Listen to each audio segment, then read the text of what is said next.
Okay, so we've got 4 equations and 4 unknowns. So equation 1, 2, 3, 4, and our 4 unknowns. Position of the car, time for the car, position of the tank, time for the tank. And so we're just going to start substituting one equation into another until eventually we can get down to a place where we just have something with one variable and then solve it. To make my life easy, rather than constantly writing all these little symbols, the first thing I'm going to do is, since the position of the car is equal to the position of the tank, I'm just going to use X for that. And since the time for the car is equal to the time for the tank, I'm going to use T for that. So I'll substitute this equation into here and here, this equation into, or I'll substitute these 2 equations into these. So that'll give us, substituting this one into here and this one into here, we get the position, the car or the tank, the final position, is going to be equal to 0.6346 times the time for the car is the same as the time for the tank. It's just the time they meet. And so the position where they meet is equal to 0.6346 times the time when they meet minus 7.1113. And then we can do the same thing for this equation.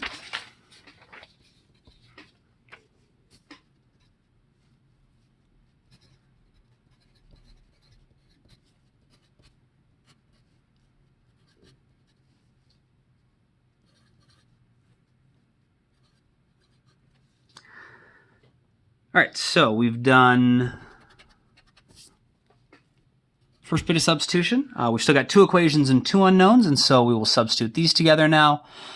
Since x equals this and x equals this, probably the easiest way to substitute these 2 together is just recognize that the right side of each equation has to be equal.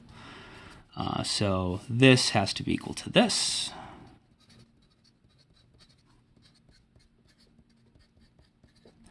And now, looking at just this part, we have one equation with one unknown. There's only time in this portion of the equation, and so we should be able to solve it.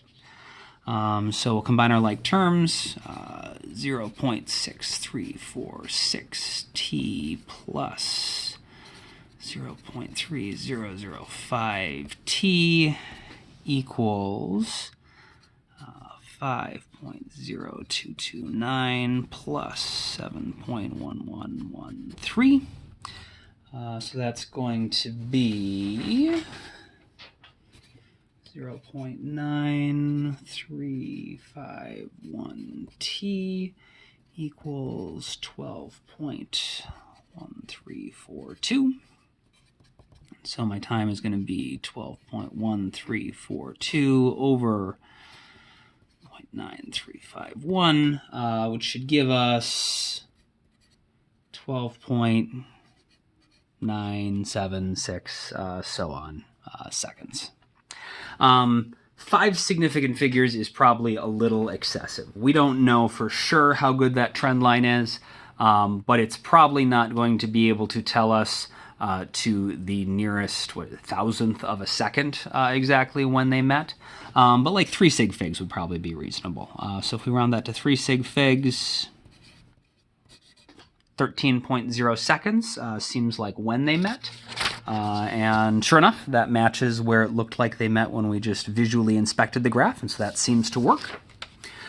We should also be able to figure out when they met by taking this time and now plugging it back into either one of these equations to solve for x. I do not want to deal with progressive rounding errors, and so when I'm going to use this number to actually plug everything back in, even though I'm presenting it as 13.0, because then I'll have fewer rounding errors.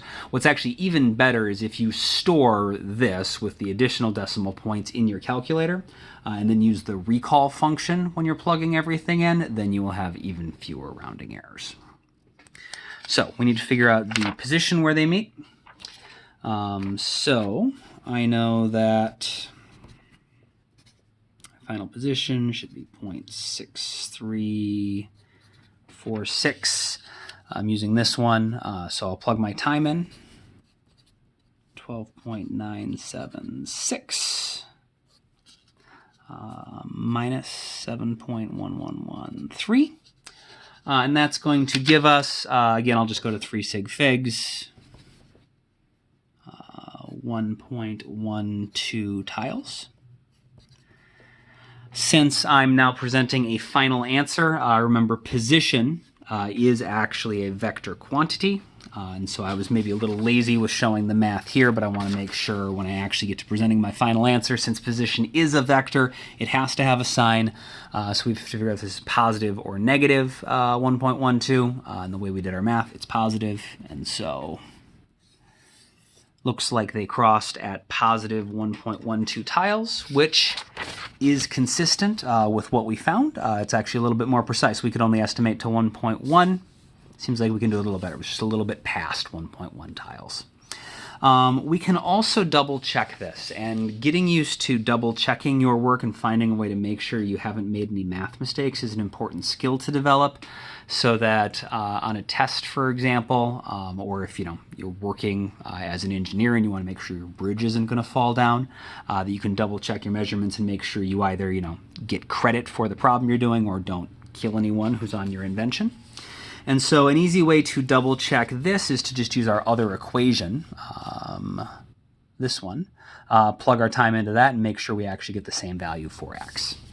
So we'll just do that quick. Our other equation, negative 0.3005 times our time, which was our 12.976 plus 5.0229. And sure enough, that also comes out to positive 1.12 tiles. And so everything checks out, which is good. So we know that we meet at 13.0 seconds, positive 1.12 tiles.